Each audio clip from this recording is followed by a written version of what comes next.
When you were younger and probably being raised in survival, did you ever find yourself doing things because you learned that those things would make you cool?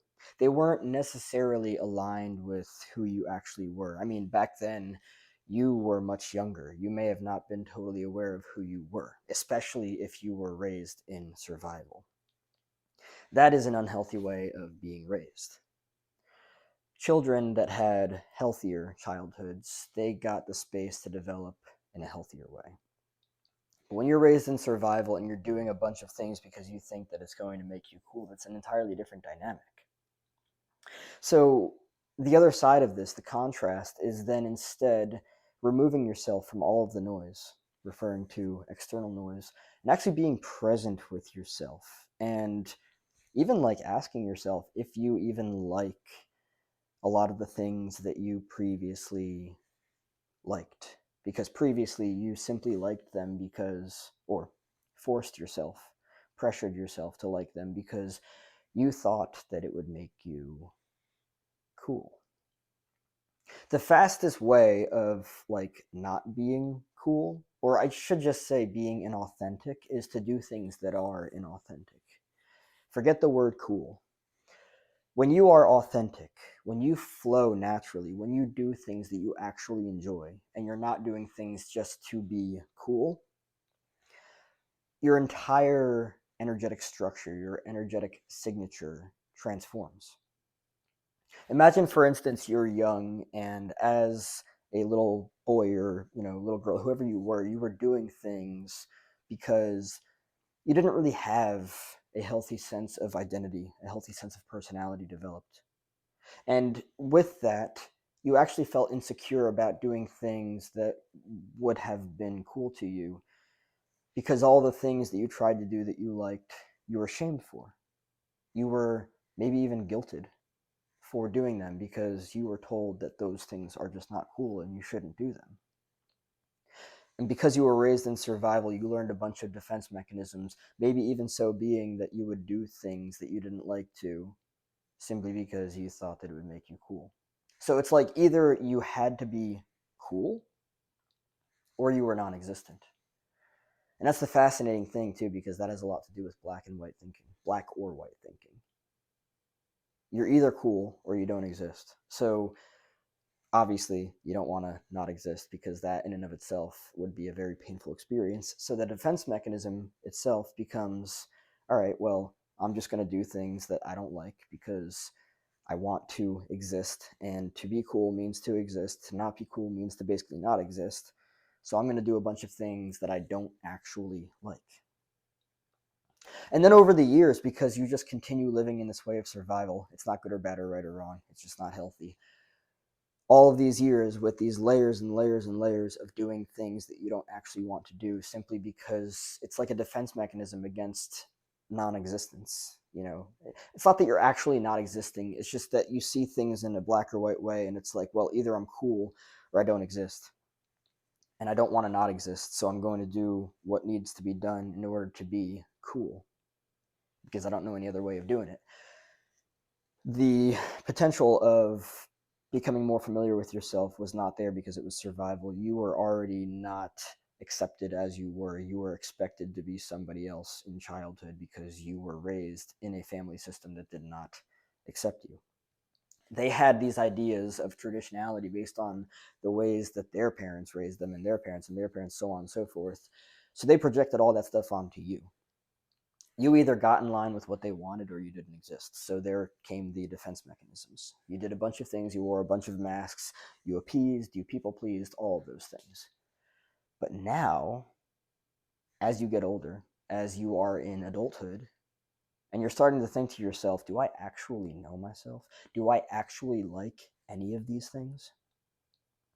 Well, as you really start to sit with it, you're like, no. I don't really know myself that well. This is just an example, by the way. I'm not talking about myself. I don't actually like these things. I've just been doing things because I want to be cool. And I'm terrified of not existing. Because it's either I'm cool or I just don't exist at all. This one's too painful. And even though I don't know enough about this, here are the masks, here are the masks, here are the masks. So we layer ourselves up with these masks over time. And then we just kind of forget that we're wearing them. And we continue to like things that we don't actually like. We continue to do things that we don't actually enjoy. And so then the healing phase in adulthood, because now you are aware of it, the healing phase is letting go. Letting go of trying to be cool. Cool is just an idea. There is no like actual rule for what is and what isn't cool. There is a rule for what is and what isn't healthy. That's a different story. There's nothing uncool about, I don't know, rock music that you might like that maybe your parents shamed you out of listening to. Oh, why the hell would you listen to that? It's all chaotic, it's all violent. You know how that makes us look? That we have a kid that listens to that terrible shit? You know, like when you think about it, it's like, geez. And so, and it doesn't matter what it is, take out rock music, insert something else. You may have been raised with all these ideas for what these different things are, and it has a lot to do with black or white thinking, which then further molds you into that way of looking at things in a black or white way. Well, I either pretend that I don't like rock music or I don't exist. And apparently it's not cool to like this thing that I like, so I'm going to suppress it and not listen to it.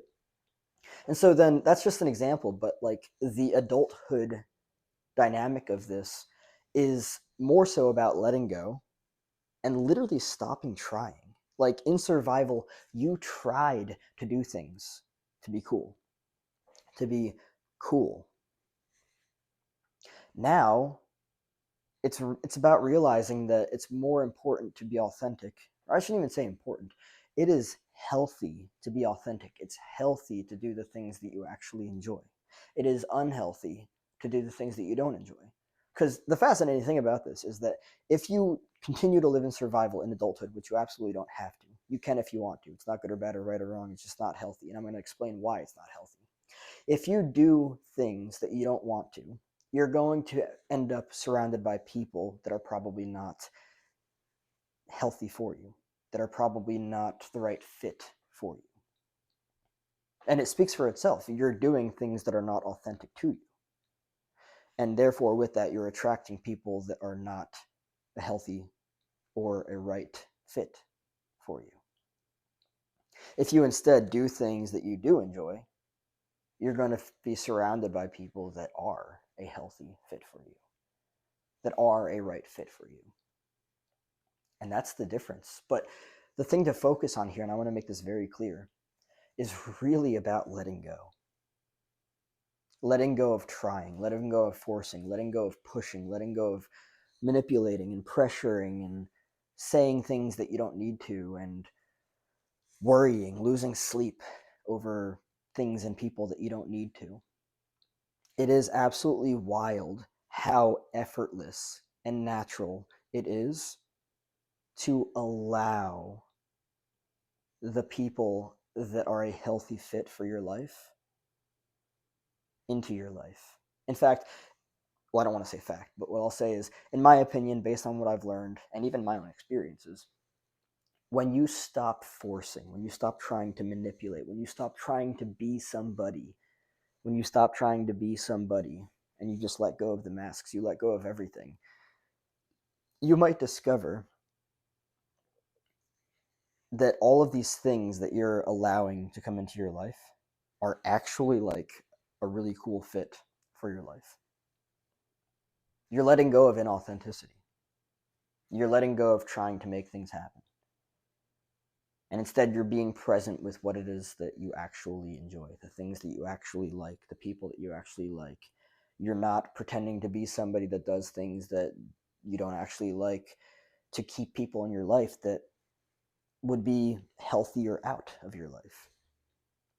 Not meaning that like the people themselves would be healthier out of your life, meaning that your life dynamic, your lifestyle dynamic would be healthier if the people that are not authentic for you, that are not healthy for you were out of your life. And it's fascinating too. I understand that a lot of people do things like this whole video's theme's about to try to be cool. You don't have to try so hard. You don't even really have to try. Does it feel aligned with your intuition? Is your intuition screaming at you to get away from it? Is your intuition screaming at you to not do it? Are you pushing your intuition down and basically saying, no, I'm going to do it anyway because I just want to be cool? Well, I understand that people are trying to avoid the non existent contrast, that part, right? You're either cool or you just don't exist, and this is terrifying to people because then in this like space of awareness they just don't know who the fuck they are, so they'd rather just be cool and do a bunch of things that's not authentic for them. Again, you do you. You can do what you want to. But being in adulthood and choosing to live in survival is like survival. You can live that way in adulthood. Survival was the childhood dynamic that you learned to survive in because you were surrounded by people that were unhealthy and they lacked healthy boundaries. They didn't allow you to become an individual and actually do things that you enjoyed and develop yourself consciously. No, they shunned the hell out of that. They shamed that out of you. They guilted you for everything. You don't have to continue living that way. And that's really the moral of the story, is more so recognizing that that is an outdated model that is just not healthy for adulthood. Your life doesn't have to be so stressful. Your life can actually be very enjoyable. You can actually do things that you enjoy. You can actually be surrounded by people that like you, love you, support you, care about you. You don't have to fight so hard for relationships. If it doesn't feel like it fits, it's because it doesn't. And you can walk away from it.